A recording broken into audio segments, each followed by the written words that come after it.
If we haven't met before, then my name is Nick, and this is my monthly series about my journey into the mad world of crypto. And what a crazy 5 months it's been so far. But let me be clear, I'm not a crypto fanatic, and I treat my portfolio as a bit of a hedge to my main portfolio over on Vanguard, and my goal here is to have about 2% exposure to the world of crypto. As always, if you're looking to get into crypto, or you quite like the look of crypto.com, then I have a link just for you in the description below, so you can get $25 of free crypto for the large cost of just creating an account. Doesn't sound like a bad deal to me.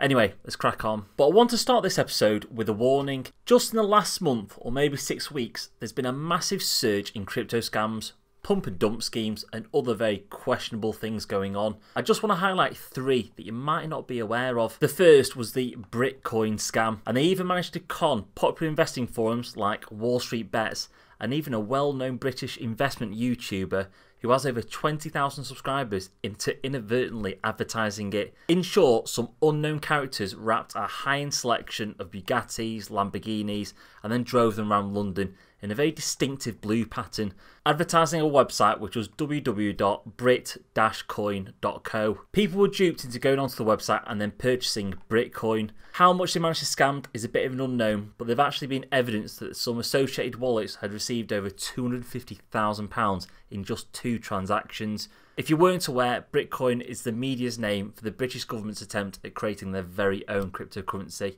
I have done a video all about Bitcoin, so I'll put a link in the top right hand corner if you want to watch afterwards. The next has been a fairly high profile pump and dump scheme called Save the Kids Coin. In brief, this crypto was pushed by several online influencers, with several being from the esports organisation FaZe Clan, which had the following advert. My name's Fraser. My name's Jarvis. I'm Tico. I'm Ryska. I'm Nikon. And I support Save the Kids token. Save the Kids token. Save the Kids token. Save the Kids token. Save the Kids token. Well, once the coin launched, the price collapsed by 85% extremely quickly, putting anyone who bought in a significant loss. And then finally, we have Ethereum Max, which I need to stress from the outset has nothing to do with either Ethereum or Ethereum Classic. It's been pushed by a good number of high-profile celebrities, including Kim Kardashian and Floyd Mayweather. It's worth noting this isn't necessarily a scam, but it's commonly agreed that it's very suspicious as it doesn't have a white paper, which any crypto worth its salt would have, and its promotional website is full of typos and poor grammar. As of right now, its market cap is worth over 250 million.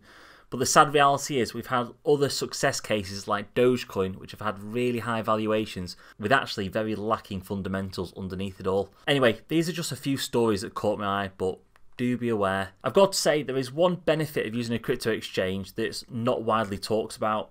It doesn't matter if it's crypto.com, Binance or Kraken, they've actually got to accept a coin to be listed on their exchange. They're doing their due diligence to make sure there's no scam or fraud coins listed, so bear that in mind. So, moving on. I get asked very often which my preferred cryptocurrencies are. So, let me share my thoughts on which crypto projects I like most and why. For me, the projects I like the most are the ones that I can relate to, meaning that I understand the value they could deliver and can appreciate their application to the real world in a meaningful way. Based on this is my top 3 in no particular order. My first is VeChain. If you don't know anything about VeChain, then it's simply a blockchain solution to boost the effectiveness of existing logistics and supply chain management systems. Bit of a mouthful, but give me a second. Basically, every product you can see around yourself right now has been through some sort of supply chain. Let's take an iPhone for example. To make one of these, Apple needs to use 43 different companies across 6 different continents across the world. And then actually, if you looked at where they're getting their raw materials from, you can imagine it'll be thousands across the board. Tracking the information of what is coming from where is nearly impossible due to the complexity, but also due to information getting stuck in different silos with individual companies. If you wanted to find out where the wood came from to make your kitchen table, then you're going to have a pretty bad time. I imagine you'd be able to get a vague answer after a couple of years if you tried. Well, this is where VeChain comes in. They're looking to use smart chips to track the quality, authenticity, and even the storage temperature, so they can create an incomparable transparency in all supply chains. The impact could be huge. If you work for a company which produces products, then you will likely understand how much of a big deal this could be. VeChain are currently working with companies like PricewaterhouseCoopers, but they're also looking to implement their technology with other companies like BMW and Louis Vuitton, Moët Hennessy. My second favourite is Theta.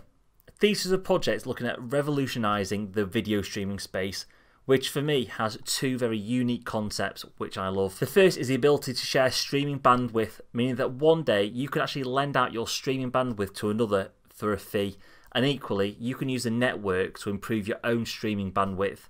However, it's the second concept I like the most and I'm most excited about, which is a peer-to-peer video platform. The platform you're watching this on right now is supported by a centralised system, meaning YouTube, or more accurately Google, can take a large commission in the middle between the creators, like myself in this example, and the consumers, which is you. At the moment, this fee for Google is 45%, but imagine if this fee didn't exist. Consuming content could be half as costly, so say you might get half the amount of adverts, or creators could actually have double the incentive to produce great quality content. Theta has been working alongside companies at the moment, such as Microsoft and Lionsgate. My last of my top three is Ethereum. This was actually a very close call between Ethereum and its competitor Cardano, but I slightly prefer Ethereum as it was first to the market and then its activity dwarfs that of Cardano. Well, at the moment anyway. Think of Ethereum as a bit like being the internet or the road network of the country you live in. They are providing the platform for other companies and users to build their very own creations on top of. So someone might want to build a casino, an auction house, or a taxi company, for example, all using blockchain technology. And they can all do this using blockchain technology by using the Ethereum network to make this happen. Currently, Ethereum have over 3,000 individual projects and applications being built on their network. Some of the biggest projects include Crypto.com's DeFi wallet, if you didn't know, and also Uniswap. So there's my personal top three. For me, they all have scale, demand and efficiencies, but most importantly, I can understand how they might work.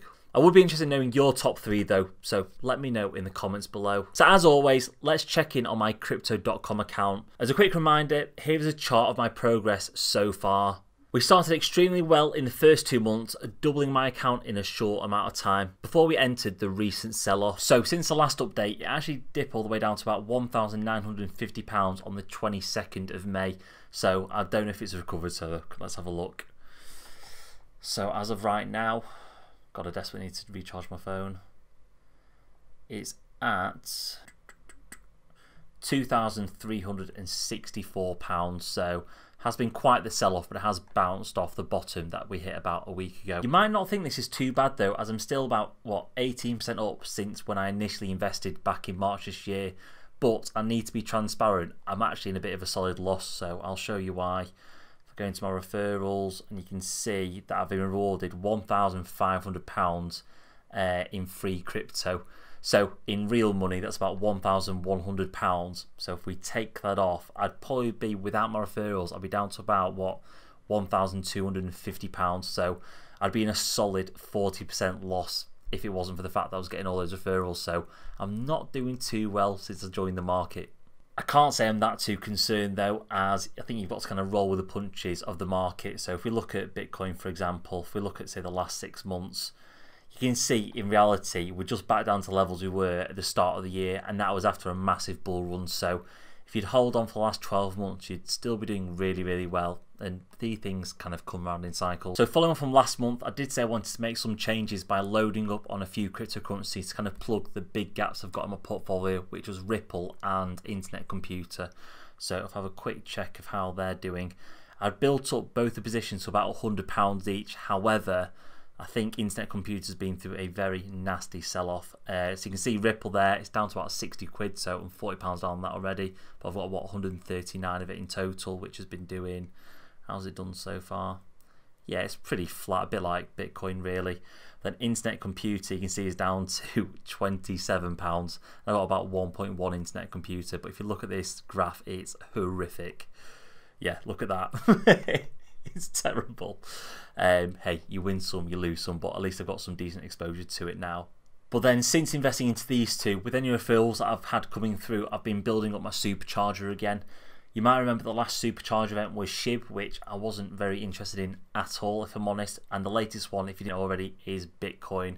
So you can see, look, I've got about £180 in the crypto supercharger event at the moment, which I'm not sure how long it's lasting for. I'll have to have a look into it, but I think it's probably another few weeks now until the next supercharger event, so I'm quite happy with that. But my plan going forward is to build this up to about £300 worth of CRO so I can finally unlock the Ruby Red card. I've really been stalling on doing it, so I'm going to get round to it this time.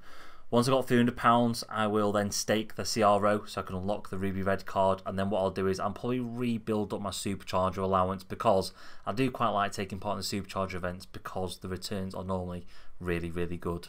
After that, I'm probably going to build up some of my bigger positions again, so I'd actually quite like to add a lot more Bitcoin, which I think is in my crypto earn feature, so I'll just see how much I've got in there at the moment. It does take a while sometimes, the app, I'm not going to lie. So I've got Ethereum, Bitcoin, there you go. I've got £213 worth of Bitcoin, which for me is probably nowhere near enough, so I'm probably going to bolster that once I can, but we'll kind of get round to it. Anyway, that's all for this episode. As always, if you want to get involved in crypto, if you haven't, then I recommend crypto.com. I've quite enjoyed using it so far. Or you might like the look of it and you want to get involved, so I'll make sure I'll put a referral link in the description below, which is this one here. Anyway, that's all for this video. See you in the next one.